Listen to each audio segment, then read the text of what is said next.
জানেন নাকি বর্তমানে বিপুল জনপ্রিয় রোবলক্স আসলে কোনো গেমই নয়, এটি আসলে একটি গেমিং প্ল্যাটফর্ম যেখানে ব্যবহারকারীরা নিজেরাই গেম তৈরি করতে পারেন এবং অন্যদের তৈরি গেম খেলতেও পারেন।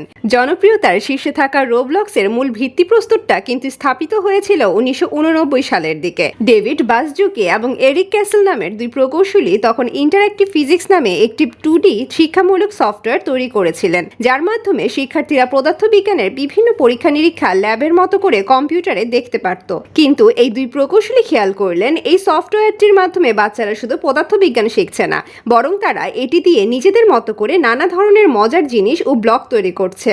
এই আইডিয়া থেকেই তাদের একটি 3D ভার্চুয়াল জগৎ তৈরির পরিকল্পনা মাথায় আসে।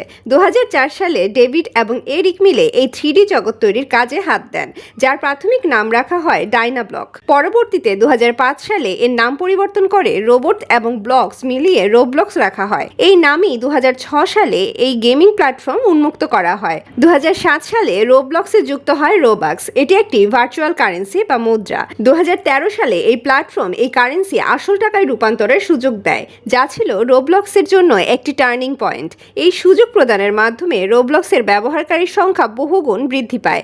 বর্তমানে এর প্রায় 14 কোটি ব্যবহারকারী আছে বলে জানা যায়।